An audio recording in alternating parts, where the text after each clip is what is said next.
On attend tous l'explication des événements dramatiques qui se passent. Les quotidiens titrent La guerre en Europe et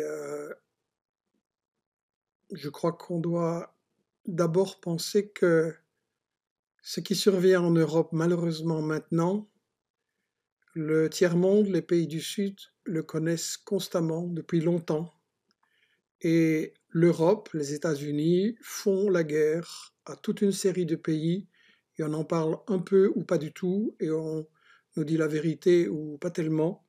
Et donc je crois qu'on doit placer ça dans une vision globale. À quoi sert la guerre? Que vaut notre info sur la guerre? Et que pouvons-nous faire en tant que citoyens pour un monde meilleur, c'est-à-dire un monde où la paix régnera? Anne Morelli, qui a publié le magnifique petit livre Principes de la propagande de guerre, rappelle à l'occasion de ce conflit en Ukraine: lors de toute guerre, celui qui se veut prudent écoute les arguments des deux camps en présence avant de se forger un point de vue ou met en doute l'information officielle.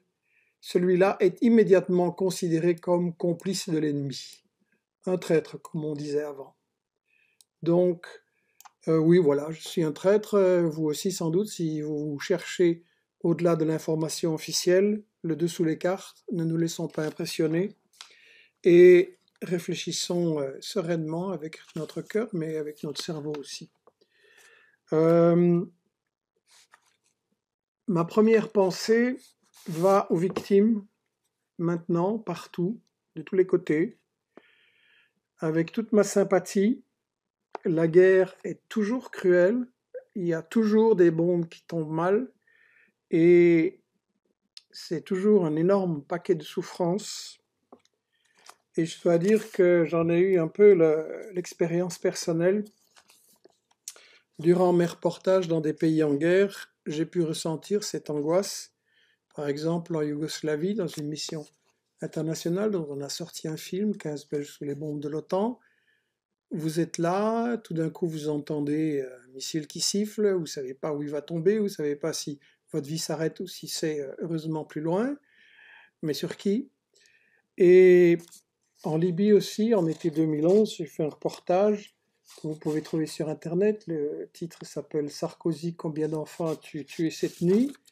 Parce que justement, forcément, il y a beaucoup de victimes innocentes. Et j'ai vu ça en Irak aussi, j'ai vu les conséquences des bombardements, un abri civil bombardé par les forces, les bombes humanitaires, bien entendu, des États-Unis. Donc, la première remarque, le premier conseil, c'est l'émotion, oui, elle est très très importante. La guerre, on ne peut jamais l'accepter, ça va toujours nous révolter, mais elle ne doit pas empêcher la réflexion. Toute image doit être vérifiée, si possible, ou prise avec distance quand on ne peut pas. Toute info doit être analysée. Est-ce que c'est vrai? Et surtout, qu'est-ce qui s'est passé avant, qu'on ne nous dit souvent pas, et quelles sont les causes de ce qui se passe maintenant? Dans chaque guerre, on nous a menti. Le Vietnam, Panama, euh, l'Irak, 2 fois, l'Afghanistan, la Yougoslavie, la Libye. Ça, je l'ai analysé dans mon livre Libye et Ottoman, et Attention Média d'abord, puis Libye et Ottoman Média Mensonges, Poker Menteur, voilà, c'est un peu ma spécialité. Malheureusement, c'est pas toujours une spécialité très drôle à traiter. Anne Morelli l'a bien décrite dans ce que je mentionnais, les principes de la propagande de guerre, et bien sûr, le grand classique pour analyser ça, c'est Fabriquer un consentement d'Hermann et Chomsky chez Investigation. Ça, je ne peux jamais trop le recommander. Et le problème, c'est que la première victime de la guerre est la vérité, ça c'est le cliché, et la vérité vient en général trop tard. Plus tard, on apprend. Par exemple, une commission du Parlement britannique explique que Tony Blair, les dirigeants anglais, les dirigeants US ont menti sur la guerre en Irak et ont menti aussi, ça on le sait moins, sur la guerre en Libye, mais complètement, sur toute la ligne. Mais on le sait trop tard, en attendant, les victimes sont tombées. Donc, c'est une première mise en garde et j'espère que la technique va bien fonctionner.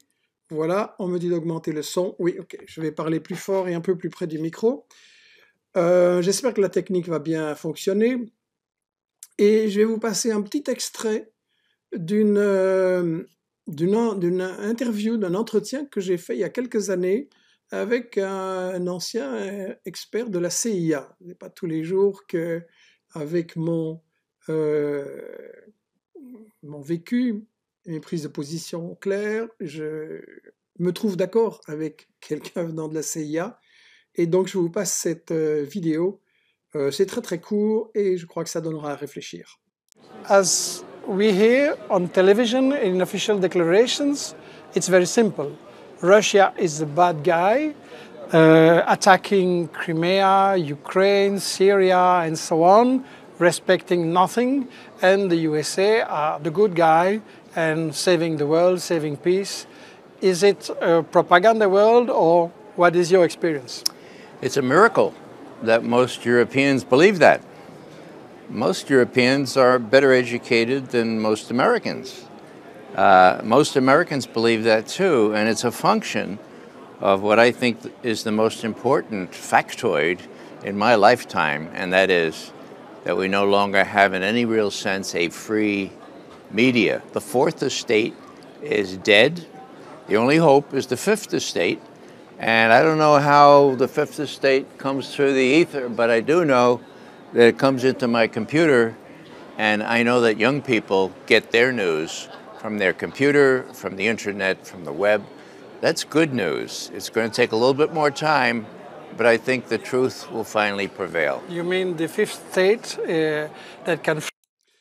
Voilà, donc un appel à se mobiliser, un appel à prendre l'info en main soi-même. C'est quelqu'un que j'aime beaucoup, malgré son passé CIA, mais je trouve que ça a d'autant plus de valeur justement que quelqu'un comme ça nous dit faites attention à l'information, les médias ne vous informent pas sur les guerres, on tombe dans des panneaux dressés justement par des services secrets, des services de désinformation.